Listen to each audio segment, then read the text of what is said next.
Il y a une fille dans ta vie en ce moment. Vous n'êtes pas ensemble, mais vous n'êtes pas vraiment juste amis non plus. Elle te répond toujours. Elle se souvient de choses que tu as dites il y a 3 semaines. Mais tu ne sais pas, tu n'es pas sûr. Et cette incertitude, elle te ronge la nuit. Est-ce qu'elle est juste sympa? Est-ce que je me fais des films? Si je tente quelque chose, est-ce que je détruis tout? Cette vidéo, c'est exactement pour toi. On ne parle pas des signes évidents aujourd'hui. On parle des signes silencieux, les signaux psychologiques subtils, les choses qu'une femme fait quand elle teste le terrain sans vouloir se brûler. 7 signes, des exemples concrets. Et à la fin, tu sauras exactement où tu en es. Avant les 7 signes, comprends une chose essentielle. Pourquoi est-ce qu'elle ne dit pas simplement « Je t'aime bien » 2 mots, déni plausible. Une femme teste la sécurité avant d'exposer ses sentiments. Si elle avoue et que tu ne ressens pas la même chose, l'amitié est détruite. Alors au lieu d'ouvrir la porte en grand, elle la laisse entr'ouverte. Ce qu'on cherche, ce ne sont pas des signes isolés. C'est un schéma. Si tu en vois 3 ou plus régulièrement, elle t'a ouvert une porte. À toi de décider si tu la franchis. Signe numéro 1. Elle trouve des prétextes pour t'écrire. On se retrouve à quelle heure? T'as vu le match? Il y a toujours une raison logique. Maintenant observe ce qu'elle fait. Elle t'envoie une photo d'un restaurant en disant, elle te transfère une chanson, elle te raconte une anecdote qui n'a aucune utilité, sauf une. Te garder dans sa tête et te rappeler qu'elle est dans la sienne. Elle lance de petits cailloux contre ta fenêtre. Elle dit « je pense à toi » sans prononcer ces mots. Parce que les prononcer, c'est trop vulnérable. Alors elle envoie une chanson à la place. Signe numéro 2.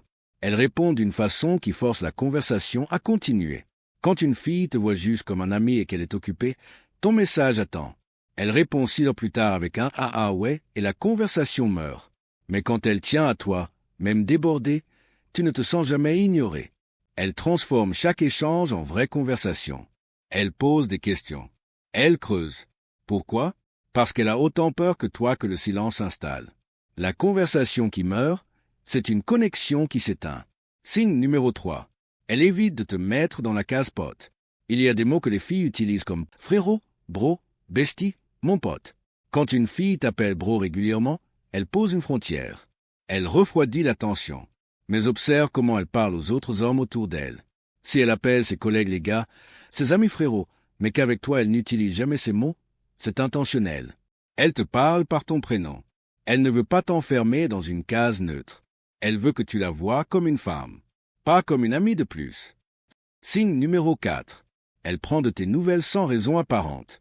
Tu lui avais mentionné en passant un entretien important un mardi matin. Le mardi à midi, tu reçois un message. Alors, ça s'est passé comment? T'étais stressé hier soir. Aucune raison logique. Elle n'a rien à gagner. Elle ne demande pas un service. C'est juste de la présence. Elle te montre, je suis là. Je fais attention. Signe numéro 5. Elle s'ouvre à toi. Si elle t'envoie un message tard le soir, pas un message flirt, elle enlève son masque devant toi. Dans ces moments les plus silencieux et les plus vrais, c'est toi qu'elle choisit. On ne fait pas ça avec des amis ordinaires. On fait ça avec les gens qu'on ressent profondément. Signe numéro 6. Elle te parle de ses relations passées avec honnêteté. Si elle dit tous les hommes sont pareils, c'est un drapeau rouge. Mais si elle te dit « ma dernière relation m'a appris que j'ai besoin de quelqu'un de vraiment présent, pas juste physiquement, émotionnellement », prête attention. Elle te donne le mode d'emploi de son cœur. Quand une femme partage ses blessures et ce qu'elle veut maintenant, elle fait 2 choses. Elle te montre qu'elle se sent en sécurité avec toi et elle t'observe. Elle regarde comment tu réagis. Est-ce que tu écoutes? Est-ce que tu comprends? C'est un test émotionnel. Et tu ne savais même pas que tu le passais. Signe numéro 7. Elle parle de relations, en te regardant. C'est le signe le plus subtil. Et celui que 90% des mecs ratent. Elle parle de ce qu'elle recherche chez un homme. Mais pas en général. De façon très ciblée. J'ai besoin d'un mec ambitieux mais qui sache être présent. Le genre qui travaille dur mais qui n'oublie pas d'appeler sa mère le dimanche. Et là, elle te regarde avec ce petit sourire. Ou, je pourrais jamais être avec quelqu'un qui n'aime pas voyager, en sachant très bien que tu viens de rentrer d'un voyage. Elle ne va pas te demander de sortir avec elle.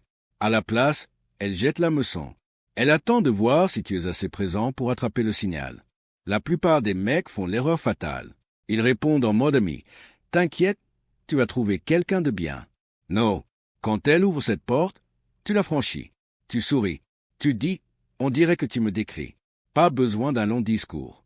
Juste le courage d'être là dans ce moment. Si tu regardes les dernières semaines et que tu vois 3, 4, 5 de ces signes régulièrement, elle te crie dessus à sa façon silencieuse. Si cette vidéo t'a aidé, laisse un commentaire. Je lis tous vos messages. À bientôt.